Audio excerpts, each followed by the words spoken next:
Good day everyone! We are here in Mitsubishi Paco Otis. My name is Winfred B. Puspus and this is my friend Danis Irene Gomez from Union Paco Otis. Ngayon na nga guys, ipapakita ko sa inyo ngayon yung 2026 Mirage G4. Siyempre, sisimulan natin sa engine.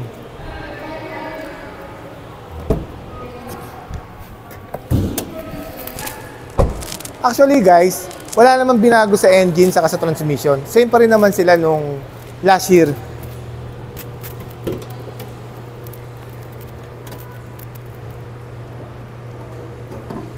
Ayun, ang engine nung 2026 Mirage G4, same pa rin naman nung last year. 1.2 engine, 3-cylinder inline, double overhead camshaft, tapos with the technology of Maybach. Ano ba yung Maybach guys? Yung Maybach yung Mitsubishi Innovative Valve Timing Electronic Control. So ano ba yung ginagawa ng Maybach? Saka ano ba yung benefits na nakukuha natin dito? Kapag naka-Maybach ka, more power, tapos fuel efficiency at the same time, less emission. Yun. Medyo parang nakalimutan ko pa.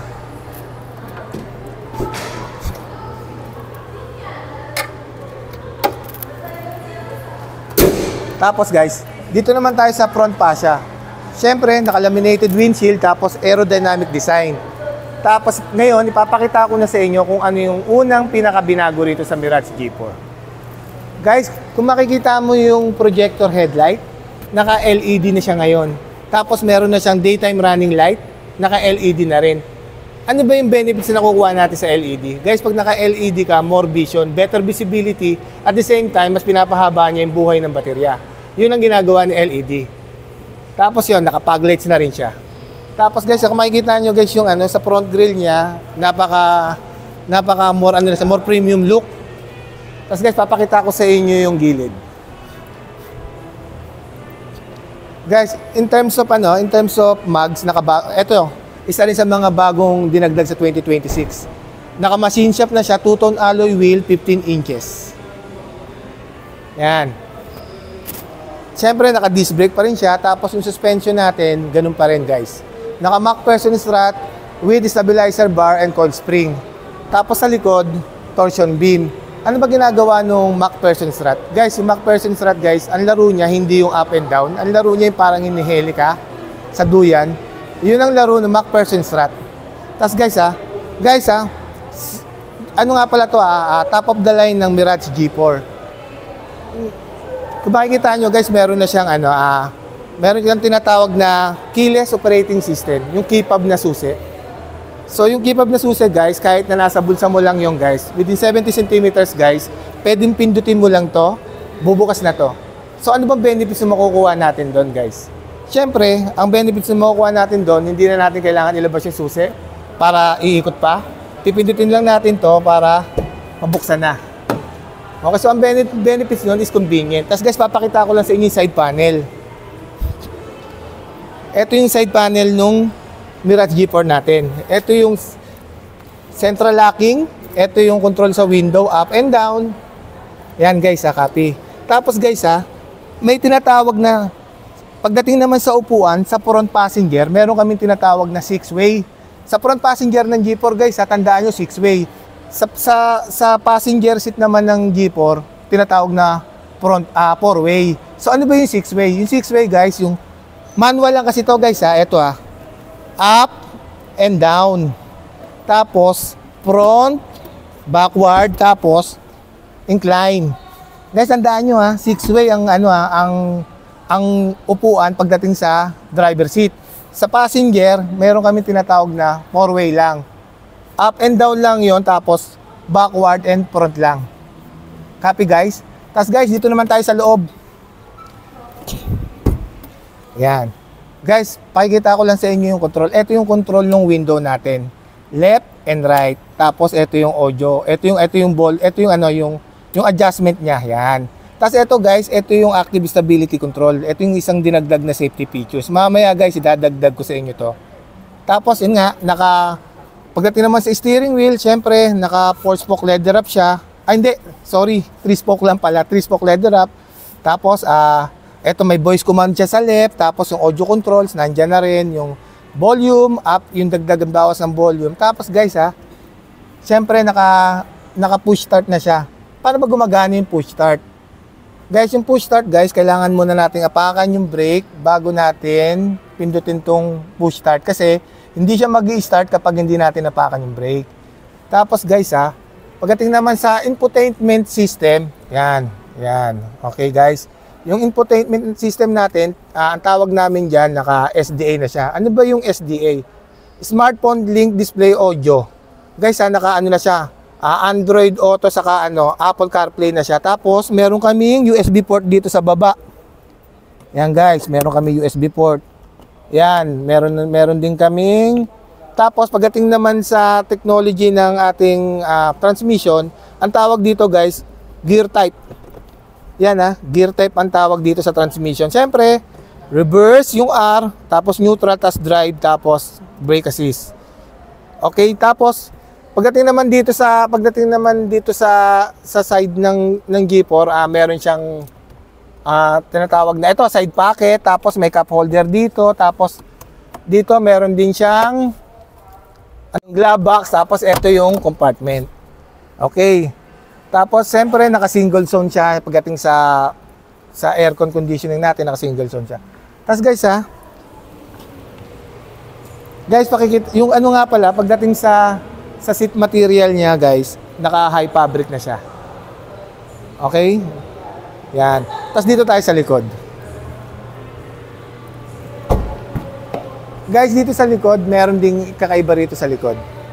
Kasi dito sa likod, meron kaming center armrest with cup holder. Yan guys dito sa likod ng G4 to center armrest with cup holder. Tapos siyempre, pagdating sa headrest natin, na-adjust din to, up and down. Yan, na-adjust yan. Ayaw na bumalik Tapos, punta naman tayo sa likod. Guys, buksan ko lang yung natin, yung trunk, kung gaano kaluwag. Guys, syempre nga pala, andito nga pala yung nakalimutan ko pakita. Yung bukasan ng trunk natin, yan, dito. Actually guys, yung susi nito may bukasan yung trunk kasi ito yung top of the line, yung GLS.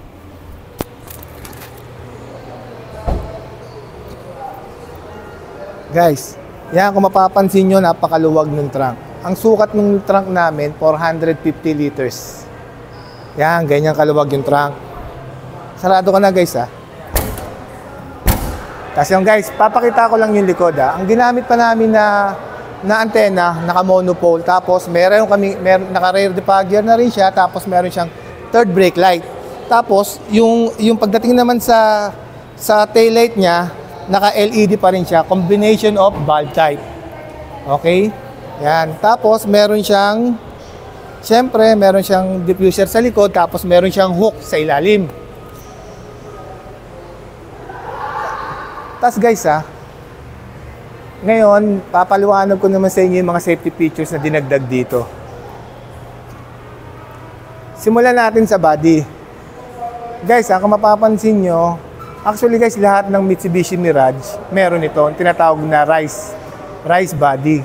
Ang ibig sabihin ng RISE body, Reinforced Impact Safety Evolution. Ano bang ginagawa ng Reinforced Impact Safety Evolution? Guys, front, saka yung rear, saka yung side, meron yung tinatawag na crumple zone.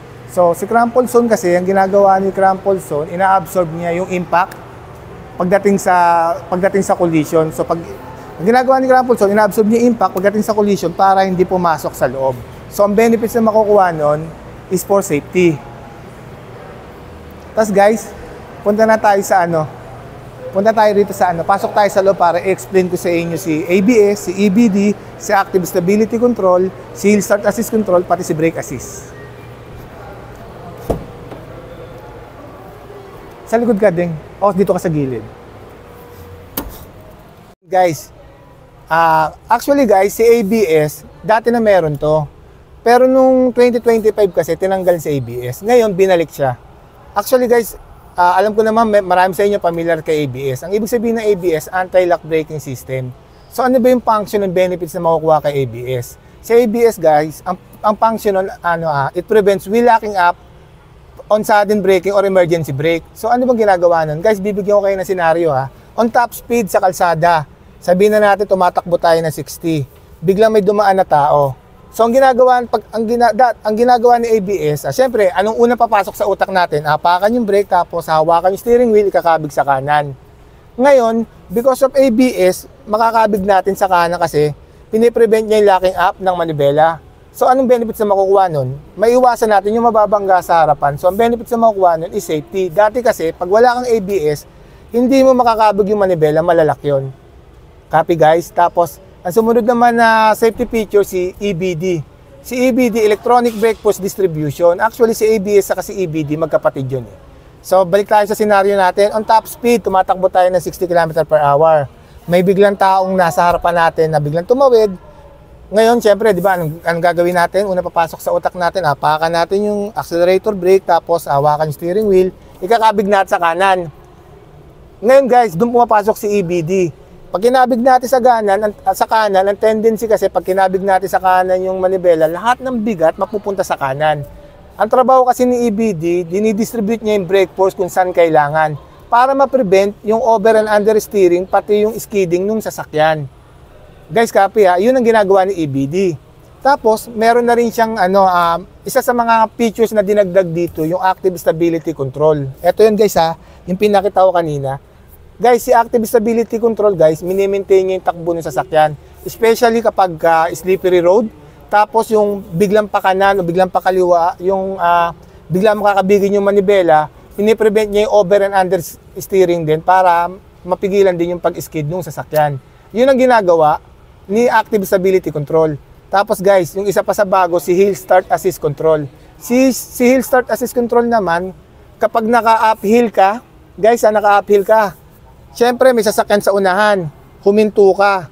Siyempre, apak-apak mo yung accelerator brake. Si Hill Start Assist Control, guys, binibigyan ka ng 2 seconds para ilipat mo yung paa mo from accelerator brake to accelerator gas pedal para hindi mag-rolling back yung sasakyan.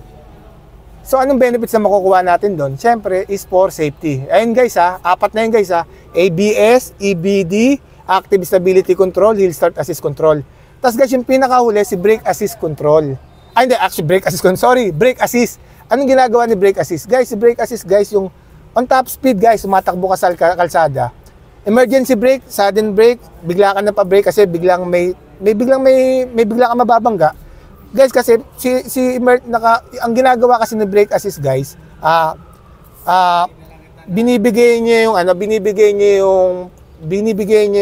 dinadagdagan niya yung power ng brake para maiwasan natin yung pagbangga.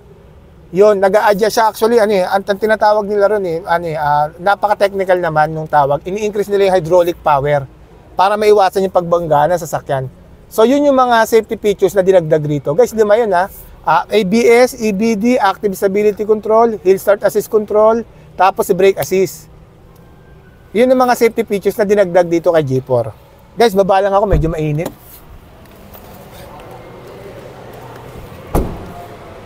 As guys, pagdating naman sa promo, same promo pa rin naman kami guys. Itong 2026 Mirage G4, zero cash out pa rin siya. Guys kahit anong bangko, lahat ng bangko, zero cash out pa rin siya. Guys, tapos, guys, nandiyan yung number ko, Viber ready, syempre, message lang kayo, tawag lang kayo pagka mayroon kayong tanong, ayun, hanggang sa muli. Guys, comment nga pala kayo kung anong gusto nyo i-demo ko sa susunod na iba-vlog ko. Kung anong gusto nyong unit, ang gusto nyong i-demo ko. I-message nyo lang dyan sa comment section.